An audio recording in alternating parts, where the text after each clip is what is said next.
معزز سامعین ناظرین السلام علیکم ورحمۃ تعالیٰ وبرکاتہ۔ میرے سنی نسیمی چینل کو لائک سبسکرائب ضرور کریں تاکہ ہماری ساری ویڈیو آپ تک پہنچ۔ کل بات چل رہی تھی کس حوالے سے کہ مسح کن چیزوں پہ کر سکتے ہیں اور کن چیزوں پہ مسح جائز نہیں ہے، یہ آپ سمجھ چکے تھے۔ کس پہ؟ پگڑی پہ مسح جائز نہیں ہے نا، ایسے ہی دستانہ پہ مسح جائز نہیں ہے۔ اس حوالے سے بات چل رہی تھی۔ بات یہاں تک پہنچی تھی کہ اگر کہیں پہ زخم ہو جائے تو پٹی کا باندھنا جو ہے پاکی کے ساتھ ضروری نہیں ہے کہ پہلے پاکی حاصل کریں اس کے بعد کیا کریں پٹی باندھے، ایسا کوئی ضروری نہیں۔ بات سمجھ میں آ رہی ہے؟ تھوڑا آگے آئیے۔ ایک دوسرا مسئلہ یہ ہے کہ دونوں پیر میں سے کسی ایک پیر پر پٹی ہے، دو پیر ہے نا، اس میں سے ایک میں کیا دو پیر ہے، ایک پیر میں کیا ہے زخم ہے، تو ایک پیر میں ہم کیا کریں گے پٹی اگر ہے یا زخم ہے، دونوں صورتوں میں کیا کریں گے ہم ایک میں مسح کریں گے، اور دوسرے پیر میں اگر زخم نہیں ہے پٹی وغیرہ کچھ نہیں ہے تو کیا کریں گے اس کو دھلیں گے۔ تو ایک کو دھلنے کا حکم اور دوسرے کو مسح کرنے کا حکم، ٹھیک ہے؟ ایسا نہیں کہ آپ ایک پیر کی وجہ سے دونوں کو ہم لے لیں، جیسے عام طور سے لوگ ہوتا ہے نا کہ بےوقوفی کرتے ہیں کہ ارے ہم بوڑھے آدمی ہیں کہاں کھڑے ہو کے نماز پڑھ سکتے ہیں۔ غلط طریقہ ہے۔ نماز کے فرائض میں سے یہ ہے قیام، کھڑا ہونا۔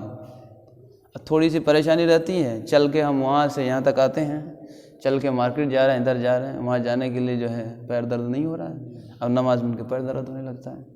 حکم یہ ہے کہ جس قدر بھی اگر آپ 1 منٹ کھڑا رہ سکتے ہیں، آدھا منٹ بھی کھڑا رہ سکتے ہیں تو کھڑا رہنا آپ پہ کیا ہے فرض ہے۔ اگر ذرہ برابر بھی فرض کو آپ چھوڑ رہے ہیں تو نماز ہوگی ہی نہیں۔ اب بتائیے کرسی والے اپنا جائزہ لے تھوڑا سا، سمجھ رہے ہیں نا؟ تو یہاں ایسا نہیں ہے کہ دو پیر میں سے ایک پیر میں کیا ہے پٹی ہے، زخم کی بنیاد پہ آپ نے پٹی لگایا ہے، تو ایک پٹی کی وجہ سے، ایک زخم کی وجہ سے، ایک پیر کے زخم کی وجہ سے ہم دو پیر میں مسح نہیں کریں گے، ایک میں مسح کریں گے اور دوسرا کیا کریں گے دھلیں گے۔ تو ایسے ہی فرائض نماز میں سے قیام ہے، جتنا کھڑا ہو سکتا اتنا کھڑا ہوں گے، جتنا کھڑا ہو سکتے ہیں اتنا ہم کھڑا ہوں گے، اور کھڑا ہونے کا حکم ہے قرآن سے ثابت۔ جی کیسے مطلب جو پڑھتے ہیں بیٹھ کے؟ نہیں، نفل نماز بیٹھ کے پڑھنے کا حکم ہے، حکم تو نہیں ہے بلکہ آپ پڑھ سکتے ہیں، رخصت ہے۔ حدیث کے اندر یہاں تک آیا ہے کہ اگر نفل نماز آپ کھڑے ہو کے پڑھ رہے ہیں تو اس میں ڈبل اجر ہے، بیٹھ کے پڑھیں گے آدھا اجر ہے، اشارے سے پڑھیں گے اس سے اور کم اجر ہے، سمجھ رہے ہیں نا؟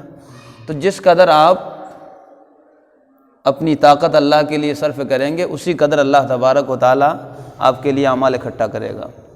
بات سمجھ میں آ گئی؟ تو نفل نماز میں اختیار ہے، حدیث کے اندر رخصت آئی ہے کہ اگر کوئی چاہیں نفل نماز بیٹھ کے پڑھنا چاہیں تو پڑھیں، لیکن کہیں نہ کہیں آدھے ثواب کا مستحق ہے، پورے ثواب کا مستحق نہیں ہے۔ اور ایک بات ذہن میں رہے کہ آج ہم اور آپ تھوڑی سی سستی کاہلی کی وجہ سے نفل نماز بیٹھ کے پڑھ لیتے ہیں، کل قیامت کے دن ہر کوئی، چاہے وہ بیٹا ہو، باپ ہو، ماں ہو، بہن ہو، ہر کوئی اگر ایک نیکی کمی ہو جائے تو ہر کسی کے پاس جائے گا، باپ بھی دھتکار دے گا، ماں بھی دھتکار دے گی، بہن بھی دھتکار دے گی، بھائی بھی دھتکار دے گا، ہر کوئی دھتکار دے گا۔ باپ جو ہے بیٹے کو دھتکار دے گا، وہاں ایک نیکی نہیں ملے گی۔ تو اگر اللہ نے ہمیں جوانی دی ہے، اگر ہم صحیح و سالم ہے، صحت اگر درست ہے، تاکہ قیامت کی دن یہ ہو کہ اگر ایک نیکی کمی ہو جائے تو پریشانی نہ اٹھانا پڑے، تو یہ چیز ذہن میں ہونی چاہیے۔ ہاں، دوسرا مسئلہ یہ ہے کہ ایک آدمی نے اپنی پٹی پہ کیا کیا مسح کیا ہے، تو پٹی جو ہے کیا ہو گیا زخم بھرنے سے پہلے ہی گر چکا ہے، پٹی جو ہے زخم بھرنے سے پہلے گر چکی ہے، تو اب پٹی گرنے کی وجہ سے مسح رہے گا یا نہیں رہے گا، یہ قابل غور ہے کہ پٹی ہے، پٹی پہ آپ نے مسح کیا اور مسح کرنے کے بعد وہ پٹی کیا ہو گئی، گر گئی، جبکہ ابھی زخم بھی نہیں بھرا ہے، زخم بالکل تر و تازہ ہے، اور آپ نے کیا ہے پٹی پہ مسح کیا اور پٹی گر گئی، تو ایسی صورت پہ آپ کا مسح رہے گا یا نہیں رہے گا؟ تو اس سے مسح میں کچھ بھی خرابی نہیں ہونے والا ہے، بلکہ مسح آپ کا برقرار رہے گا، ٹھیک ہے نا؟ اچھا، دوسری بات یہ کہ اگر زخم بھرنے سے پہلے پٹی گر گئی، جس پہ آپ نے مسح کیا پٹی گر گئی، تو اس کو پٹی کو بدلنا جائز ہے، اگر آپ چاہیں تو اس پٹی کو بدل سکتے ہیں، لیکن اس پہ مسح کرنا واجب نہیں ہے، ٹھیک ہے؟ پٹی اگر بدلنا چاہے کہ وہ پٹی گر گئی تو دوسری پٹی لگا دیں، لیکن اب اس پہ دوسری مرتبہ مسح کرنا آپ کے لیے واجب نہیں ہے، کمپلسری نہیں ہے۔